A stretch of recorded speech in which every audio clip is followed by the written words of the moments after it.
न पूछ कि मेरी मंजिल कहाँ है, न पूछ कि मेरी मंजिल कहाँ है।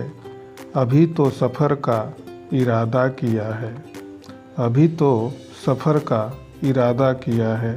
न हारूंगा हौसला चाहे कुछ भी हो जाए, न हारूंगा हौसला चाहे कुछ भी हो जाए। ये मैंने किसी और से नहीं खुद से वादा किया है, ये मैंने किसी और से नहीं खुद से वादा किया है। नमस्कार मित्रों, आज के इस 8वें एपिसोड में आपका फिर स्वागत है। हम विज्ञान के कक्षा 7 के पाठ एपिसोड 8 में रेशों से वस्त्र तक पाठ के बारे में बात कर रहे हैं। हम इस पाठ में 5वां, 6ठा और 7वां एपिसोड में जंतुओं से प्राप्त होने वाले रेशे और पौधों से प्राप्त होने वाले रेशे के बारे में हम पढ़ चुके हैं। मित्रों, इसमें हमने जंतुओं से प्राप्त होने वाले रेशों के बारे में पढ़ा कि भेड़ों की ऐसी कई प्रजातियां हैं जिनसे हम रेशे प्राप्त कर ऊन प्राप्त करते हैं। और 7वें एपिसोड में हमने यह भी पढ़ा कि भेड़ों के रेशों को ऊन में संसाधित करने के विभिन्न चरण होते हैं, जिसमें भेड़ों के बालों की कटाई, अभिमार्जन, छटाई, कताई, रंगाई तथा ऊनी धागा बनाने की प्रक्रिया होती है। यह कुल मुख्य रूप से इसके 6 चरण होते हैं।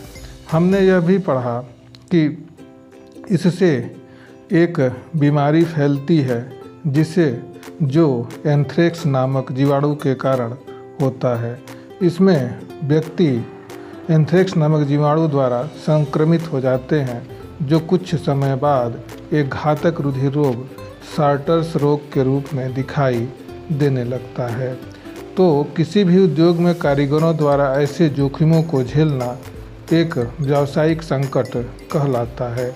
हमने यह भी जाना कि भेड़ों की संख्या की दृष्टि से चीन का प्रथम स्थान, ऑस्ट्रेलिया का दूसरा स्थान तथा भारत का तीसरा स्थान है। उसके बाद हम रेशम के कीटों के बारे में रेशम के बारे में पढ़ा कि रेशम एक प्राकृतिक रेशा है जो रेशम कीट के कोकून से प्राप्त होता है। प्राचीन काल में बहुत सारे रेशम के कपड़े बनाए जाते थे। रेशम वस्त्र हल्के, चिकने, मजबूत, टिकाऊ तथा आकर्षक होते हैं। रेशम का सबसे पहले आविष्कार या खोज चीन देश में हुआ था। चीन वर्तमान समय में भी विश्व का सबसे अधिक रेशम उत्पादन करने वाला देश है। भारत में भी व्यावसायिक स्तर पर बहुत अधिक रेशम का उत्पादन होता है। अब हम रेशम कीट के जीवन चक्र के बारे में पढ़ेंगे। रेशम कीट मुख्य रूप से एक ऐसा कीट है जो हमारे लिए बहुत ही लाभकारी है। यह शहतूत, अरंडी के पेड़, ओक के पेड़ आदि पर पाले जाते हैं। मादा रेशम कीट सैकड़ों की संख्या में अंडे देती है, जो शहतूत की पत्तियों की निचली सतह पर चिपके होते हैं। इन अंडों से सफ़ेद रंग के लार्वा निकलते हैं, जिन्हें कैटरपिलर, इल्ली या लार्वा कहते हैं। हमारे देश में मुख्य रूप से खास तौर से जो रेशम कीट का उत्पादन होता है वह शहतूत की पत्तियों पर होता है और बहुत कम उत्पादन अरंडी और ओक की पत्तियों पर होता है। या हम ये कहें कि नाम मात्र का उत्पादन ओक और अरंडी की पत्तियों पर होता है। सबसे ज़्यादा उत्पादन शहतूत की पत्ती पर होता है और इन अंडों से सफ़ेद रंग के लार्वा निकलते हैं, जिन्हें कैटरपिलर या इल्ली या लार्वा कहा जाता है। ये पेड़ की कोमल पत्तियों को खाते हैं और 4 से 6 हफ्ते में बढ़ते हुए या बढ़कर जीवन चक्र की अगली अवस्था में प्रवेश करते हैं। रेशम कीट के लार्वा में एक विशेष ग्रंथि होती है जिसे हम रेशम ग्रंथि कहते हैं। इस ग्रंथि से अत्यंत महीन लसदार पदार्थ स्रावित होता रहता है जो प्रोटीन युक्त होता है।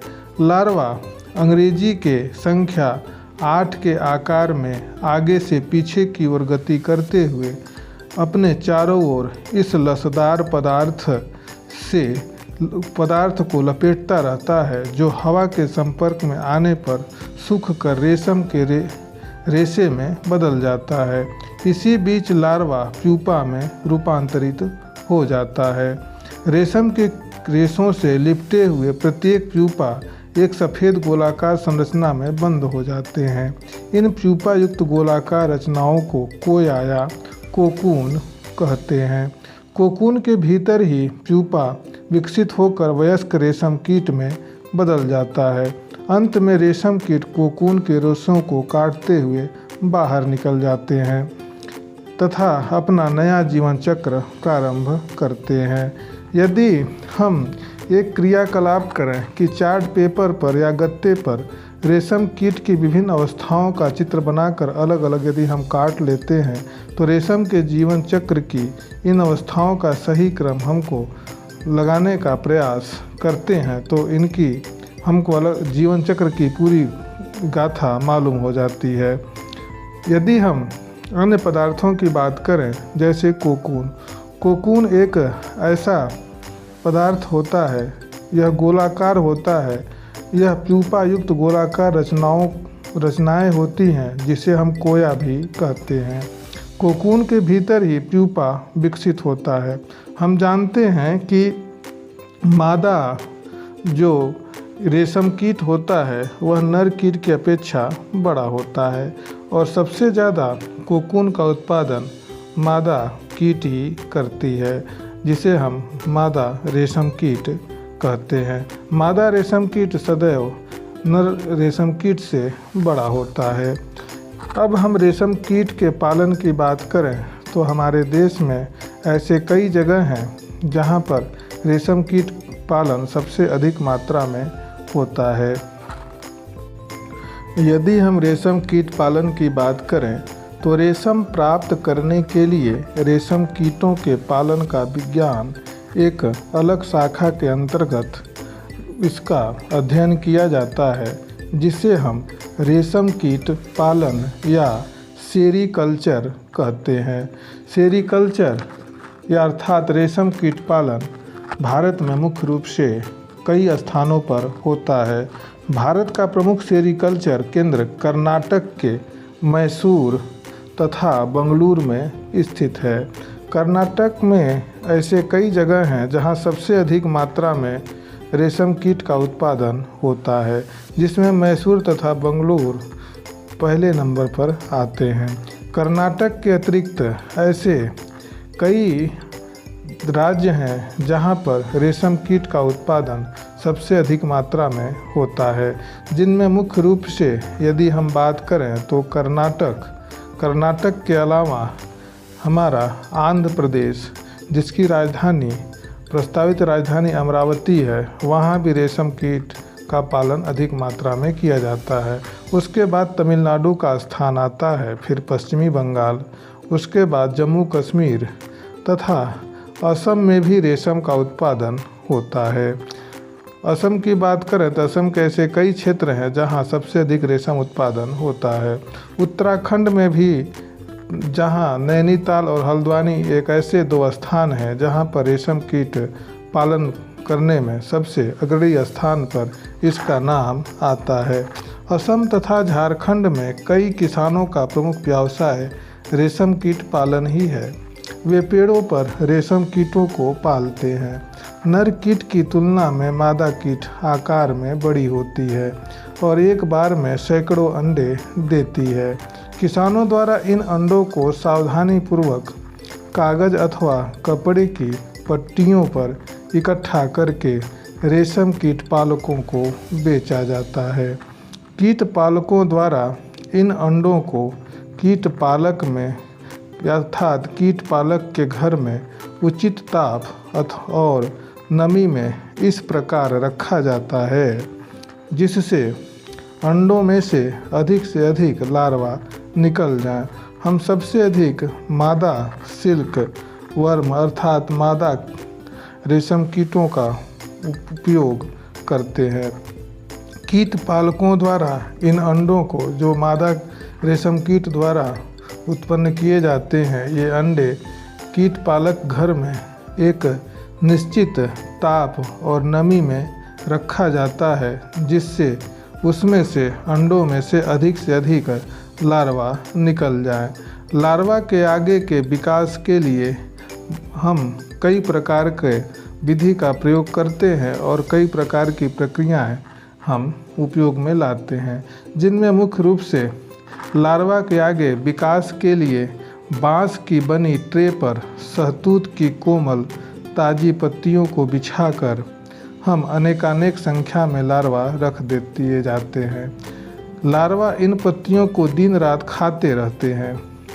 लगभग 25 से 30 दिनों में लार्वा पत्तियों को खाना बंद कर देते हैं और कोकून बनाने के लिए बांस के छोटे छोटे कच्छों से बाहर आने लगते हैं और हम इसके लिए कई डब्बों का भी प्रयोग करते हैं।